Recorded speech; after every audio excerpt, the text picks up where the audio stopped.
Chowmein যদি খেতে হয় হেঙ্গুনবাড়ি তাজপুর স্ট্যান্ডে আসবেন, ওই দাদার কাছে। এই দাদার নাম হচ্ছে রাজু। না কি গো, তোমার নামটা কি? ও আচ্ছা, হ্যাঁ। এদিকে থেকে তাকাও। এই যে চন্দনবাবু, খুব ভালো চাউমিন বানায়, পকোড়া বানায়। খুব সুন্দর হয়। এই যে বানানো চলছে।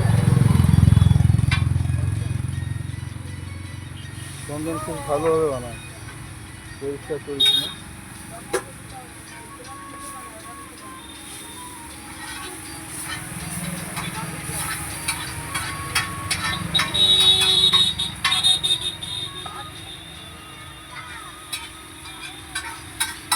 তাজপুর স্ট্যান্ড।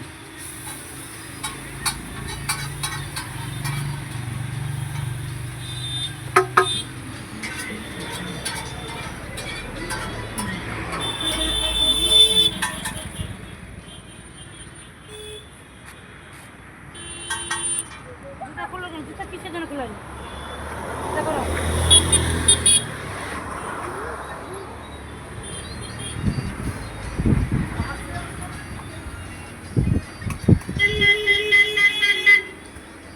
কোনোদিন যদি তোমরা আসো তো হেঙ্গুনবাড়ি তাজপুরে নেবে, ওই দোকানে চন্দনবাবু দোকানে খেয়ে যাবে,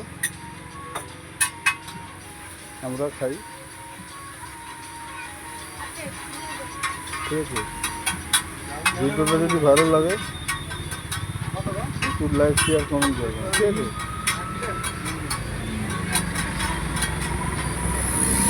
রাখছি বন্ধুরা, আজকের ভিডিও এই পর্যন্ত।